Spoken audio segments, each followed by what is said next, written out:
Welcome to This Week in the NFL Week 9 edition. Get ready for some garbage. The life of a Pittsburgh Steelers fan is a weird one, to say the least. Every fall Sunday, or Thursday in this case, you get to watch the Steelers play and get hyped up for it.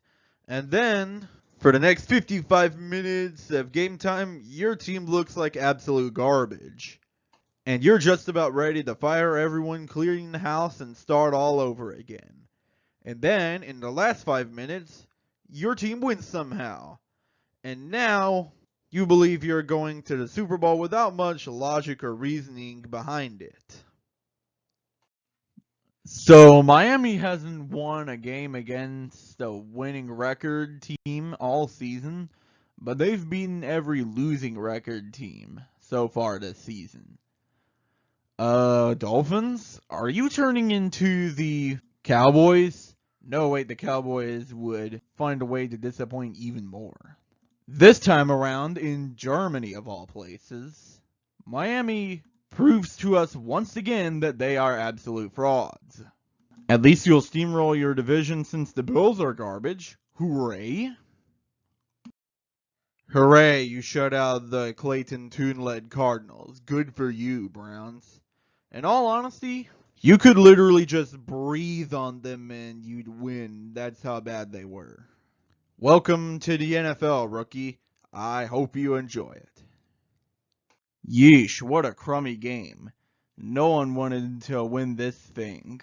In the first half, no one could stop each other. And then in the third quarter, both of these two finally gained some defense. But by the fourth quarter, the Bears kept turning it over and the Saints kept failing to put it away. Oh boy, another incredibly ugly win for the Falcons to keep pace with the NFC South somehow. I mean, there's still loads of time remaining, but it's Joshua Dobbs and it's his first career start as a Minnesota Viking. There's no way you blow this, right? Especially with that slightly underrated defense of yours? However, in an unexpected twist, the Falcons managed to rekindle with their choking ways.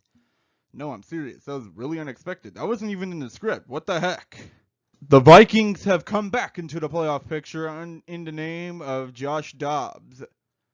Vikings fans, it's time to raise your blood pressure once again, because you are now straight back into the playoff picture after being dead in the water for a long time. Between these two subpar squads exists a gutsy offensive shootout. Baker Mayfield and CJ Stroud are putting up points on the board like it's nothing. Even the Houston Texans running back is kicking a field goal. But Mayfield and the Bucs are driving down the field. And they're not going for the tie. Oh no, they want to win. And they get it.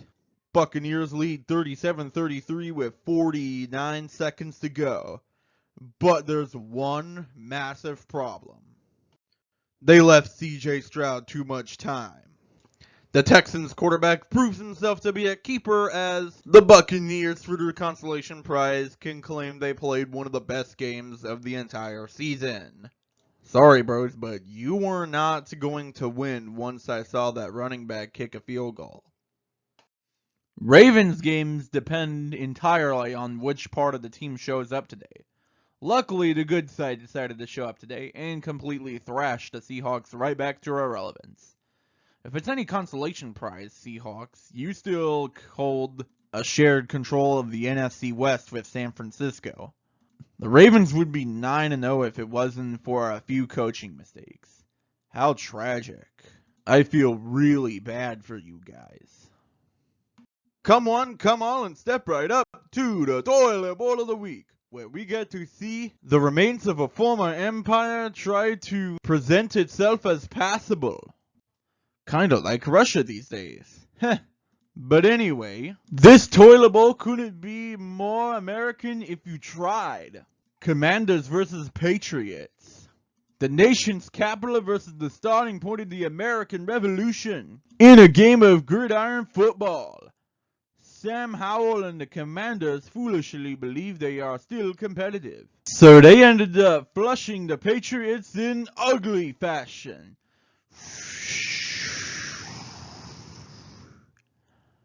Should I give Sam Howell more credit?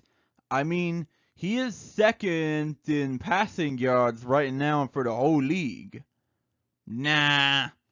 Be sure to tune in next week for more crap. Well, folks, it happened again. Matthew Stafford got injured, and now the Rams are letting the Packers steamroll them. It wasn't even easy for the Packers either. They had to wait until the fourth quarter to dump on the points.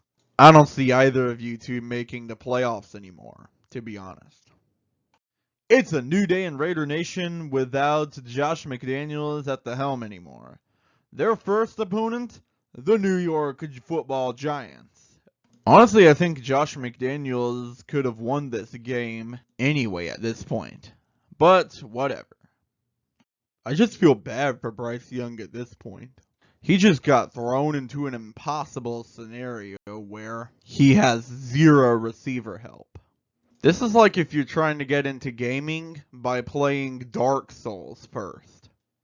At least you can say you're not going 0-17. Are we going to bless the fans that booed Santa, or bless the fans that talk a lot of crap yet haven't won anything for 30 years at this point? Today, it's the Santa Booers, in a game that the Cowboys were literal inches away from winning. 2 decently quality games in 1 week? This must be a Christmas gift.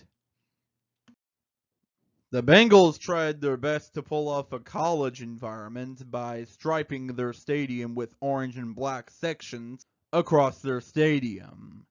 The end result was a college-like game, of course.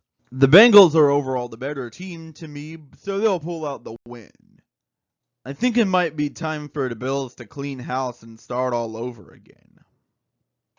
I feel like this is a game the Jets would have lost even with Aaron Rodgers at the helm. This Jets team needs an O-line and fast. At this point in time, I can't really tell who's better between the Bills and Jets. What's completely insane to me is that Buffalo could have actually retaken the division lead with a win over Cincinnati on Sunday night. They failed though, so now they must rot in second place. And yes, the Jets beat the Bills, but I think the Bills right now would beat the Jets. While the Bengals have been beaten by the Browns, I feel like the Bengals right now are a more complete team than both the Browns and Steelers, who have zero offense right now. At least the Browns have an excuse in the fact that Deshaun Watson is hot garbage and PJ Walker is about the best option they have left, but the Steelers have no such excuse. The Jaguars are still cream of the crop in this division.